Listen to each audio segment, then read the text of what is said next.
तैयार रहिए।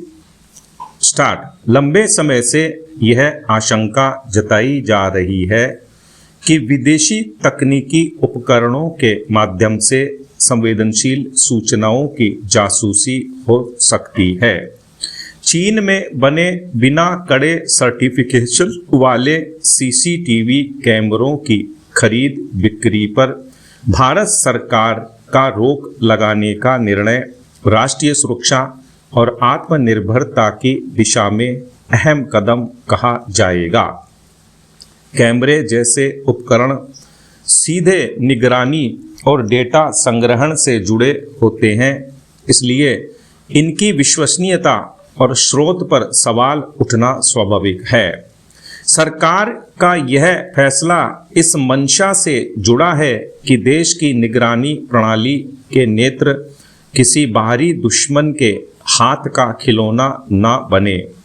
हालिया रिपोर्टों ने यह खौफनाक खुलासा किया कि भारतीय रेलवे स्टेशनों पर लगे कैमरों की लाइव फीड पाकिस्तानी खुफिया एजेंसी ISI तक पहुंच रही थी। चिंता इस बात की भी है कि अब तक कितनी गुप्त जानकारी और कितनी व्यक्तिगत बातें इन उपकरणों के जरिए अवांछित हाथों तक पहुंच चुकी होंगी।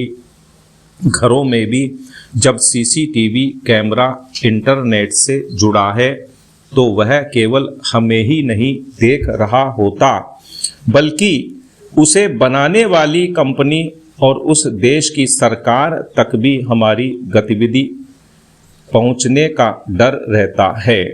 हालिया वैश्विक घटनाओं ने इस डर को सच साबित किया है।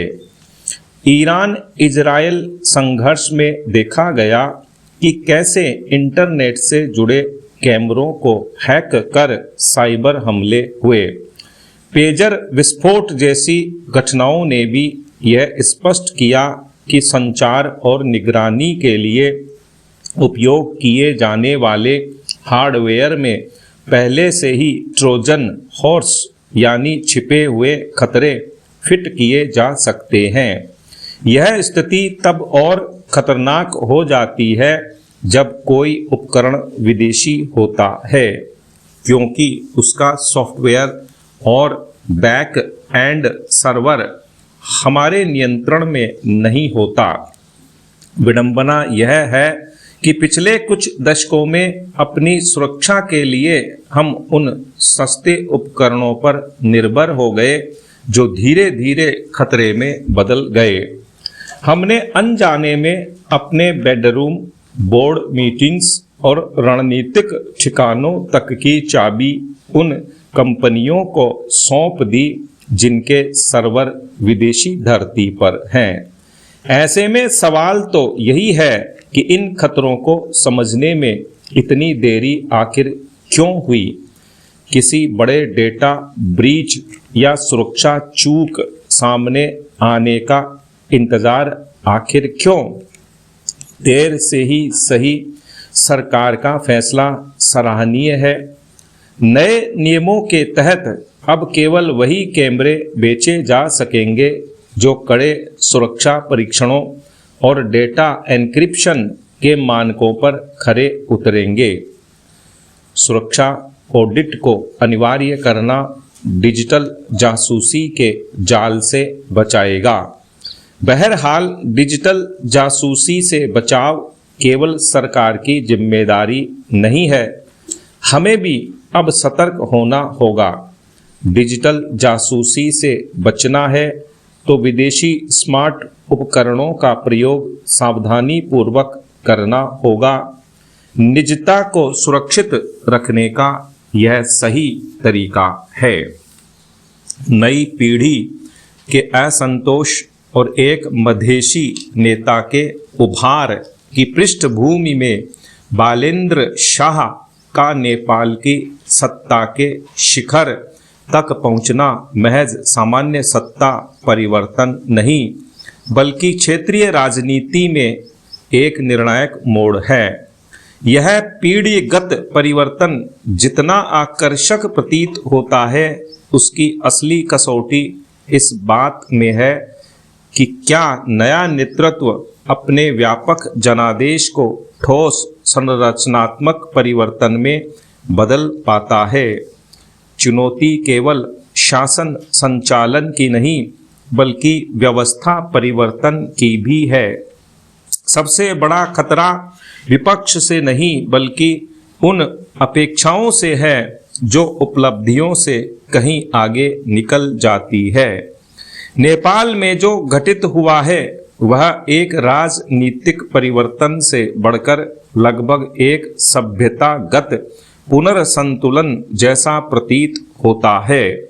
मधेश के मैदानों से आने वाले और जनकपुर की सांस्कृतिक विरासत से जुड़े बालेंद्र शाह का शीर्ष पद तक पहुंचना उस ऐतिहासिक वर्चस्व को चुनौती है जो लंबे समय तक पहाड़ी अभिजात वर्ग और उससे पहले राणा शासन के हाथों में केंद्रित रहा। तराई से उभरे नेता का सत्ता के केंद्र में पहुंचना उन जड़ जमाए ढांचों से निर्णायक विच्छेद का संकेत है जिन्होंने मधेसी समाज को हाशिए पर रखा। सत्ता परिवर्तन का प्रतीकात्मक पक्ष भी उल्लेखनीय रहा। डिजिटलीकरण और प्रशासनिक सुधार जैसे शुरुआती संकेत यह दर्शाते हैं कि नई सरकार स्वयं को नई पीढ़ी की आकांक्षाओं के अनुरूप ढालने का प्रयास कर रही है। फिर भी इस व्यापक जनादेश के साथ चुनौतियों की जटिलता भी समान रूप से उपस्थित है। जन अपेक्षाओं का प्रबंधन। सबसे तात्कालिक चुनौती जनता की ऊंची अपेक्षाओं को संभालने की है। शाह उस युवा वर्ग की उपज है जो धीमी गति के सुधारों को स्वीकार नहीं करता। यह वर्ग कम समय में शासन, सेवाओं, रोजगार और भ्रष्टाचार नियंत्रण में ठोस सुधार चाहता है। ढिलाई विश्वसनीयता को क्षीण कर सकती है। जड़ें जमा चुका भ्रष्टाचार। नेपाल की प्रशासनिक व राजनीतिक व्यवस्था में भ्रष्टाचार एक संरचनात्मक समस्या रहा है।